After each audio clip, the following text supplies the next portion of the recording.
حضرت عیسیٰ ابن مریم، کچھ لوگ کہتے ہیں بغیر باپ کے پیدا ہوئے، اور کچھ لوگ کہتے ہیں کہ وہاں ایک صاحب تھے جوزف یوسف، جس کو دوسرے لفظ میں کہتے ہیں، وہ ان کے باپ تھے. کیا صحیح ہے؟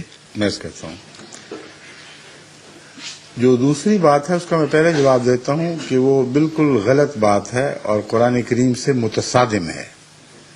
قرآن تعلیم بالکل واضح ہے کہ حضرت مریم کو اس وقت جب حضرت مسیح نے آپ کے پیٹ میں جنم لیا ہے اس وقت تک کسی غیر انسان نے چھوا تک نہیں تھا، اور فرشتہ خدا کی طرف سے جو انسان کا تمثل اختیار کر کے، کیونکہ فرشتے بھی ایسی چیزیں جو اس ننگی آنکھ سے دکھائی دے ہی نہیں سکتے، تمثل میں کشفی صورت میں دکھائی دے سکتے ہیں. تو فرشتے نے جب حضرت مریم کو پیغام دیا کہ میں خدا کی طرف سے تمہیں ایک پاک بیٹے کی خوشخبری دیتا ہوں، تو حضرت مریم نے کہا کہ نہ میں بدکار ہوں نہ میری ماں تھی، ہم دونوں پاک ہیں اور مجھے کسی انسان نے چھوا تک نہیں، پھر کیسی خوشخبری دے رہے ہو؟ اس نے جواب دیا کذالک، یہ باتیں درست ہیں، ان کے ہوتے ہوئے پھر بھی خدا کی طرف سے خوشخبری دیتا ہوں، کیونکہ وہ اس بات پر قادر ہے کہ جب چاہے وہ جس طرح چاہے کوئی تخلیق فرمائے. اس لیے دوسرے سوال کا جواب میں پہلے دیتا ہوں کہ یہ بات بالکل غلط ہے، یہ مدافعانہ پالیسی ہے. لوگوں سے ڈرتے ہیں لوگ کہ سائنسدان اور دنیا کے دوسرے لوگ جو ان باتوں کو مانتے نہیں، وہ قرآن نے غلط بات لکھ دی ہے، تو اپنی طرف سے قرآن کے دفاع میں قرآن کا اعتماد ہی اٹھا دیتے ہیں، جو بالکل غلط اور ناجائز بات ہے.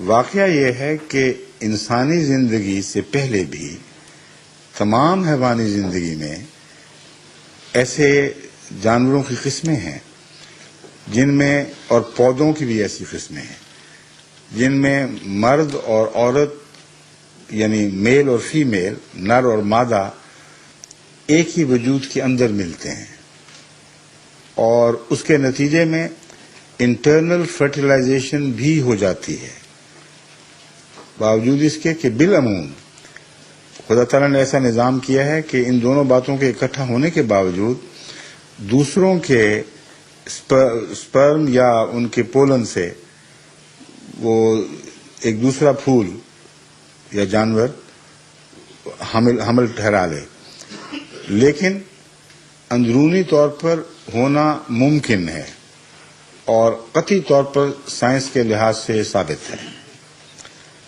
انسانی زندگی میں بھی ایسے شواہد حکماء کو، تمام سائنسدانوں کو مسلم ہیں، بلکہ عامت الناس بھی اس سے واقف ہیں کہ سیکس کی تبدیلی کی خبریں چھپتی رہتی ہیں. یعنی ایک مرد کو عورت بنا دیا ڈاکٹروں نے آپریشن کر کے، یا عورت کو مرد بنا دیا. سوال یہ پیدا ہوتا ہے کہ کیا ان میں طاقت ہے کہ مرد کو عورت بنائیں اور عورت کو مرد بنائیں؟ عامت الناس نہیں سمجھتے اس بات کو. بات یہ ہے کہ وہ صرف اسی میں وہ تبدیلی ظاہر کر سکتے ہیں جس کو خدا تعالیٰ نے دونوں صفات سے بیک وقت متمتع فرمایا ہو. ایسا انسان جس میں مردانہ اعضاء بھی ہوں اور زنانہ اعضاء بھی ہوں، وہ جب تک ان دونوں اعضاء کے ساتھ بڑا ہوتا ہے دونوں میں سے ایک بھی پوری طرح نشو و نما نہیں پا سکتا. اس لیے بعض دفعہ ایک نسبتاً زیادہ طاقتور ہو جاتا ہے تو اس شخص کا رجحان اس طرف ہو جاتا ہے، بعض دفعہ دوسرا نسبتاً طاقتور ہوتا ہے مگر پوری نشو و نما نہیں پاتا تو اس کا رجحان ادھر ہو جاتا ہے. تو کہتے ہیں، ڈاکٹر پوچھتے ہیں آپ نے لڑکی بننا کہ لڑکا، تو وہ کہہ دیتا ہے یہ بنا دو، اور ڈاکٹر بناتا کچھ نہیں، خدا نے بنایا ہوا ہوتا ہے، ایک حصے کو کاٹ کر الگ کر دیتا ہے، پھر وہ آزادی سے نشو و نما پاتا ہے. مگر سائنسدان یہ تسلیم کرتے ہیں کہ دونوں کا بلوغت تک پہنچنا اور ایکٹیویٹ ہونا ناممکن نہیں ہے، اور یہ بھی تسلیم کرتے ہیں کہ اندرونی طور پر ایسے سیلز ہو سکتے ہیں جو لڑکی نے اپنے آباء و اجداد کی نسل سے لیے ہوں اور رحم کے اندر موجود ہوں لیکن وہ نشو و نما نہ پا رہے ہوں. اور اگر وہ ایکٹیویٹ ہو جائیں تو رحم کے اندر ہی وہ عورت کے اووم یعنی انڈے کو وہ فرٹیلائز کر سکتے ہیں.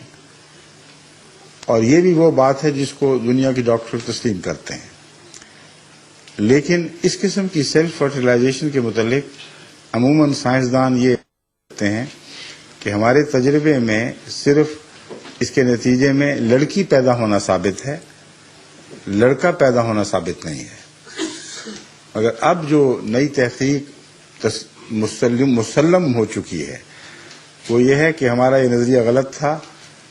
بعض صورتوں میں جس کو وہ تفصیل سے سائنسی لحاظ سے بیان کرتے ہیں، یہ ناممکن نہیں ہے کہ ایک عورت کسی مرد سے ملے بغیر بچہ پیدا کرے اور وہ بچہ لڑکا بھی ہو، لڑکی نہ ہو.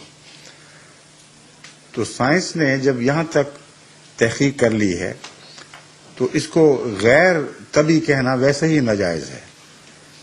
مگر اعتراض صرف یہ اٹھتا ہے کہ کیا ساری کائنات میں جب سے دنیا بنی ہے ایک ہی شخص ہے جس کے ساتھ یہ سلوک ہوا ہے؟ اس کا جواب یہ ہے کہ ایک نہیں ہے، ہوتے ہوں گے بہت سے، مگر ایسی باتوں کو خاندان اچھالتے کب ہیں اور یہی شک کرتے ہیں کہ یہ شاید ناجائز بات ہو.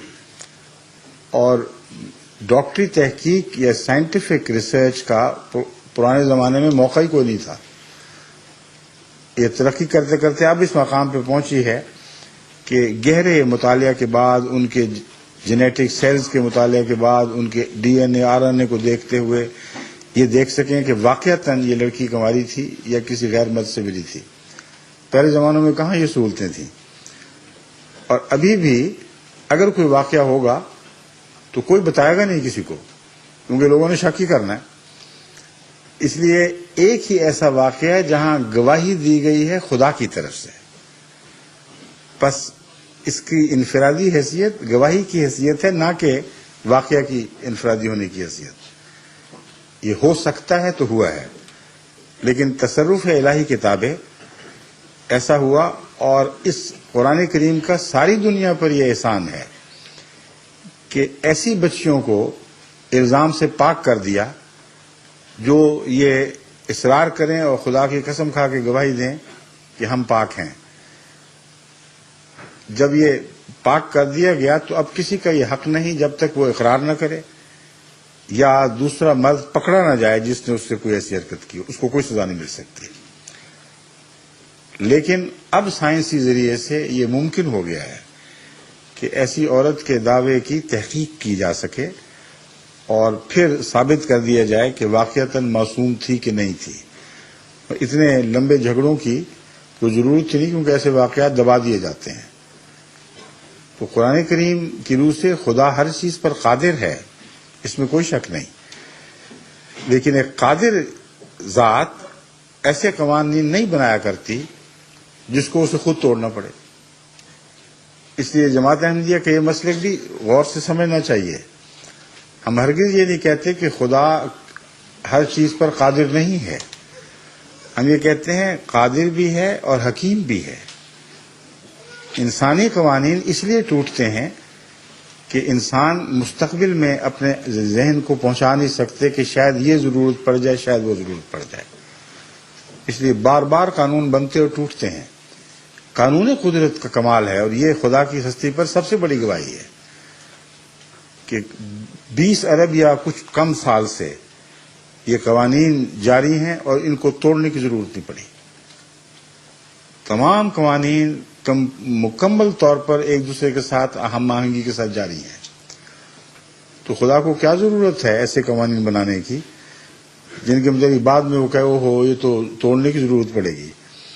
اس لیے قوانین کے اندر گنجائش رکھی ہوئی ہے اللہ تعالیٰ نے.